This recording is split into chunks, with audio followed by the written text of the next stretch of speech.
Episode 0. The Bard. Pierre Havelock is the sort of person people look at and think of words like arrogant, proud, aristocratic, and those are just the polite phrases used. To give credit where due, Pierre is also the sort of man who understands why others think like that. In his 50s, but not looking a day over 35, a highly successful author, and quite the millionaire off the back of it. People are always jealous of those they perceive as having more.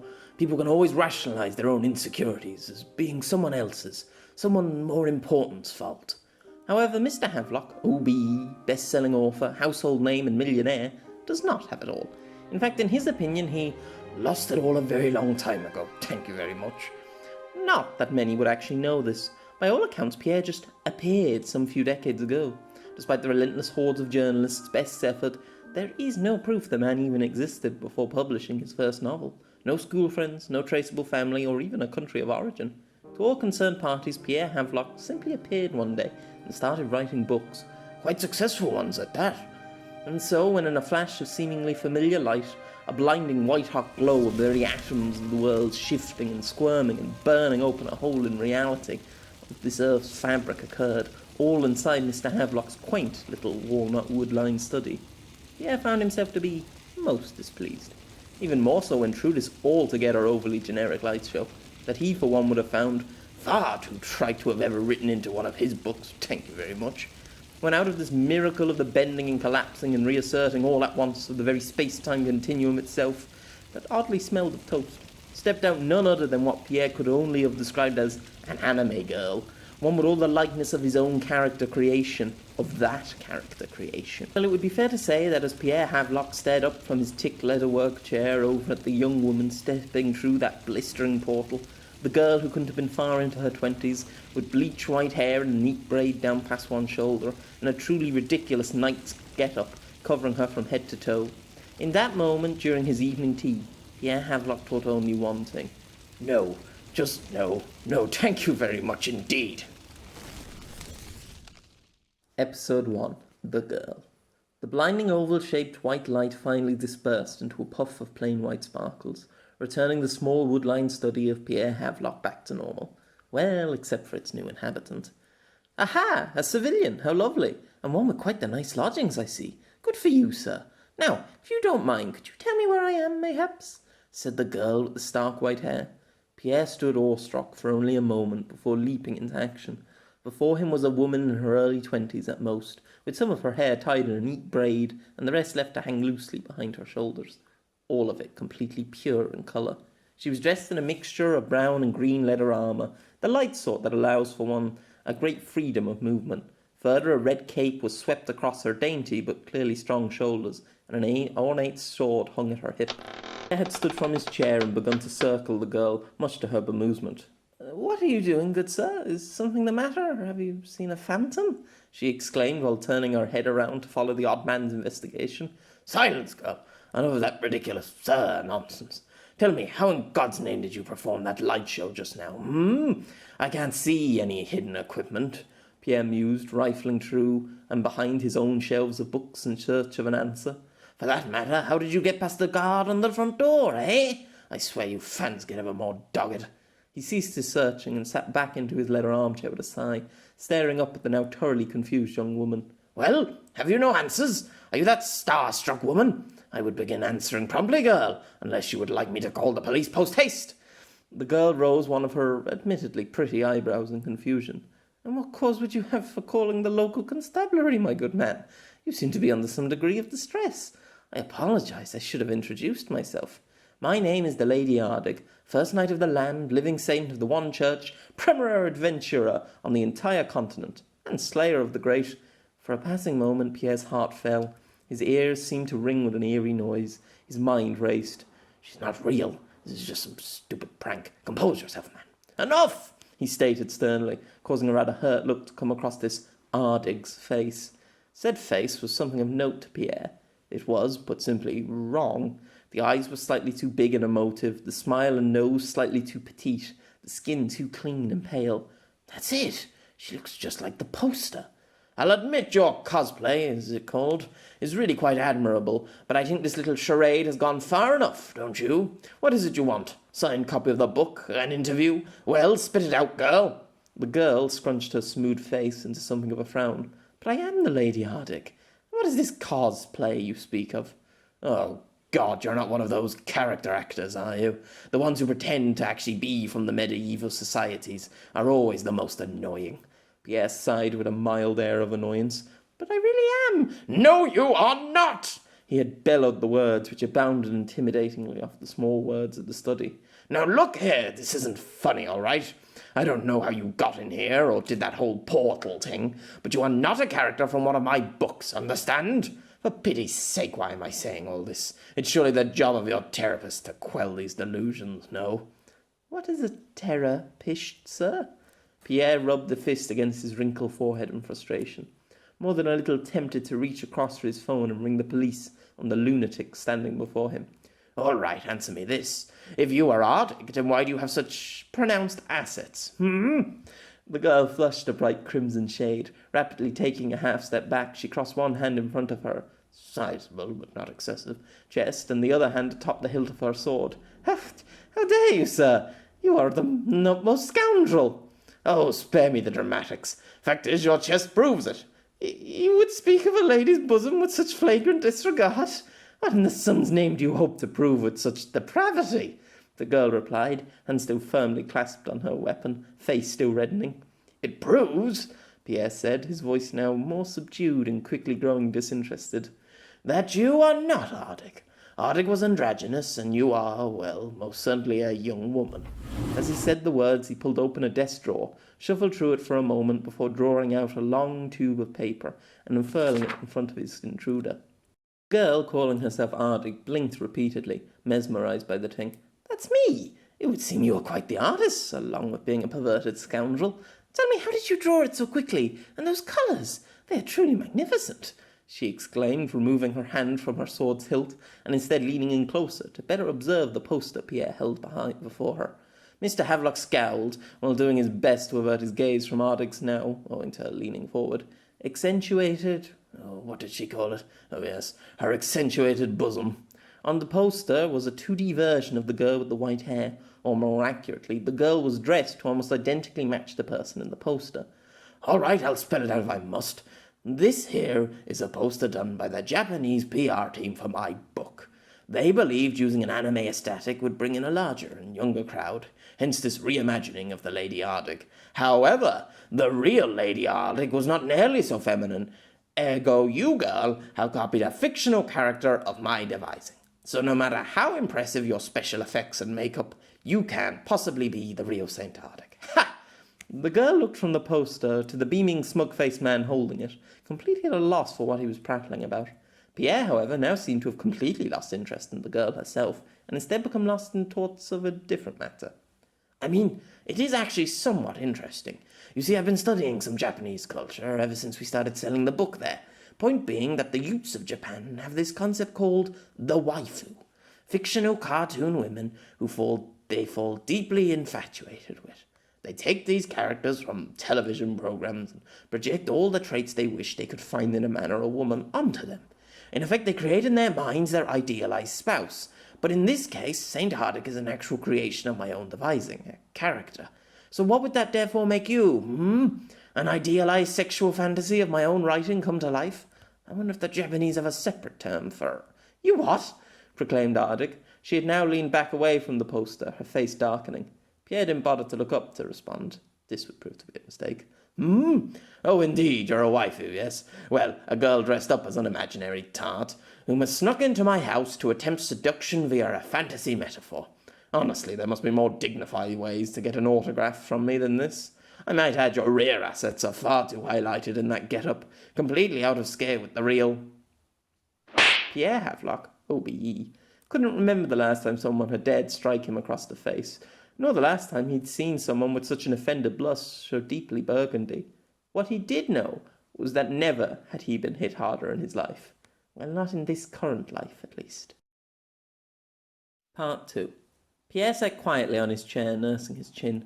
The girl claiming herself as the legendary warrior Saint Ardic stood on the opposite side of the room, thumbing through a small hardback book. It had, after being slapped across his face, struck Pierre that his comments towards the young woman, lunatic or not, might have been a little impolite, insensitive even. As such, he decided to take a new tact, handing to the girl the very book she was clearly grifting from. Said girl now stood perusing a few choice parts Pierre had highlighted for her. "Well?" Pierre asked tentatively. His jaw stung and throbbed where she had hit him, and he intended to avoid a repeat of this. The white-haired girl cleared her throat before responding. "If I understand this, your wizards are scientists."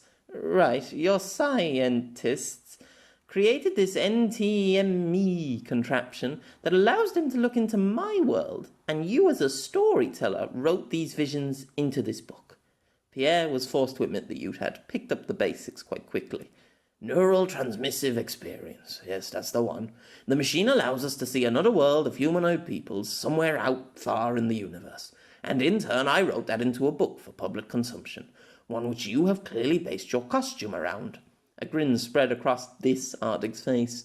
Like all her features of her face, the grin seemed slightly off. It looked almost like the expression of a Cheshire cat.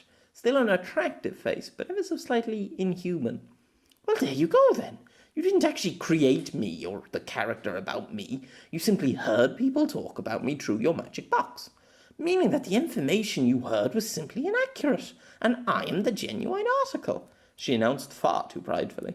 Pierre could feel his temper slipping away as his voice rose, clearly tired of this drawn-out farce. "For the last time, you can't be her. What of your physical form, The girl frowned before clumsily cupping her own breasts into her hands. Pierre blushed as he averted his eyes. He suddenly felt very old. "I see no reason why my form could not be aptly hidden under the right suit of armour." "That's true," Pierre realised with a shiver down his spine. "She always used to wear a large plate armour suit. You could hide something under that." "What of your age, then? You're too young," Pierre tried. "Now who's being ignorant? I'll have you know, my good man, that my family line ages slower than others, I know that. But you didn't used to age bloody backwards," he finished on her behalf. The girl frowned. "And how would you know? You only have a second-hand information about me, yes?" Pierre let the fist he'd subconsciously clench fall to his side and sighed. "All right, then. One final test, and then I really shall call the police this instant. Ardig was the greatest mage of her time, maybe of all time.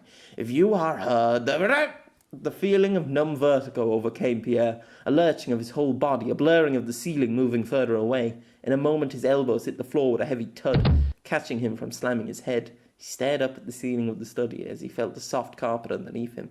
"What the bloody hell was that?" Ardig didn't answer, but instead simply nodded at the chair, before offering a hand to Pierre. He hesitated for a moment, before taking it and allowing her to help him back to his feet. Soft. Her hand was so very soft and small. Too soft for a warrior, perhaps. He was about to demand an explanation of the girl, but as he looked back to where his chair had once been, his eyes grew wide. The back legs of the leather chair were gone. No, that wasn't quite it. They were still there, lying next to the fallen furniture, like two pieces of firewood. On the chair itself remained only two small wooden stubs. Pierre stepped over to it, running his hands over the stubs. They hadn't been cut, there were no splinters. Indeed, it looked as though it had always been this way. The wood was flush and pristine, as if it had never been any other way. There was absolutely no sign of damage. Pierre felt his knees go weak, wanted desperately to sit down. Behind him the girl smiled, that slightly off cat's grin once more. Slowly, Pierre picked up the stricken seat and propped it up against the wall before sitting cautiously on it, using the wall in place of its previous legs. Just a trick of the light. Yes, that's all it is. You came here, cut the legs, fixed them back. There must be a cord here somewhere that you simply pulled. Yes, simple, really."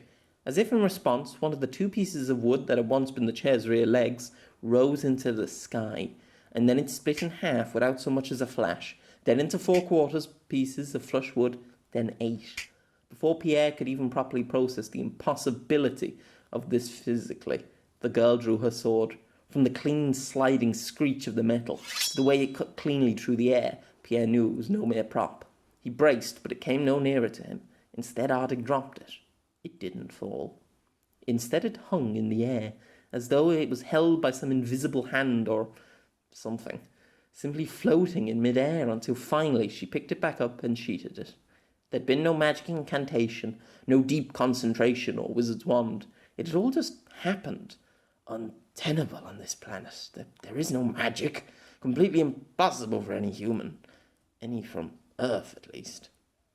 Now, will you finally acknowledge me, Mr. Havelock? You can't, you... Pierre mumbled, head in his hands. Speak up, man. I do not flaunt my powers so openly, just for anyone, you know. Feel honoured, in fact. You can't be her because I was there, damn it.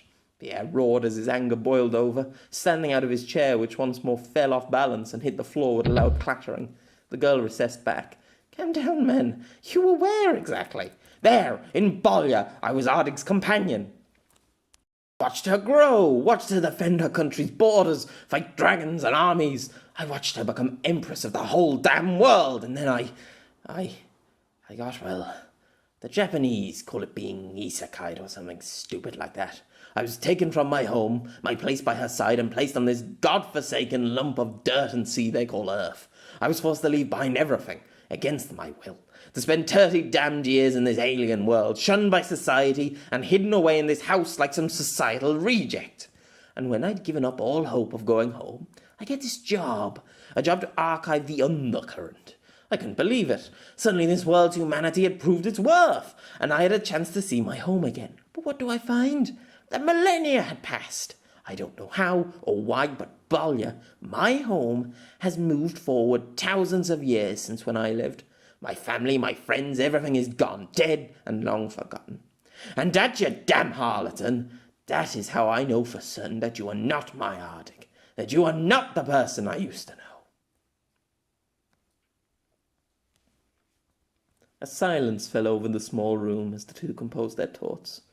I'll admit you must be from the same world as me and the real Ardig, as well as the same world the NTME shows, maybe even 30 years after we lived, Pierre said, breaking the silence, his voice back to a calmer tone. Your magic ability proves that you're not from Earth, but you cannot be my Ardig. You are too young, too feminine, and, well, what is your name? My name?